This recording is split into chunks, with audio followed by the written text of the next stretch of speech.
Mos i lini fëmijëve vetëm para, por mësojini si krijohen ata. Në librin tim Bëni fëmijë të pasur, e filloj me një histori në dhjetorin 1990, kur brenda një dite të dy prindrit e mi erdhen dhe thanë, na kanë pushuar nga puna dhe s'kemi më asnjë të ardhur, s'kemi më se çfarë të jetojmë. Ajo ishte dita kur unë fillova të mësoj se si mund të krijosh mundësi nga problemi. Të nesërmen e gjithë familja u angazhua në ato që ne quajtëm biznesin tonë të parë.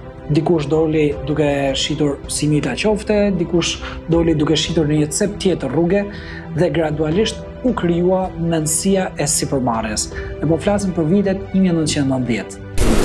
Sot pas shumë vitesh kam kuptuar që pasuria nuk fillon kur ti bën para, por kur ti mëson të marrësh përgjegjësi dhe kur ti mëson se duhet të punosh pa fund, pa orare, derisa t'ja dalësh, edhe kur të gjithë i ke kundër. Njeriu më i sigurt financiarisht nuk është ai që ka punën më të mirë, por ai që di të krijojë mundësi kur jeta vën në provë.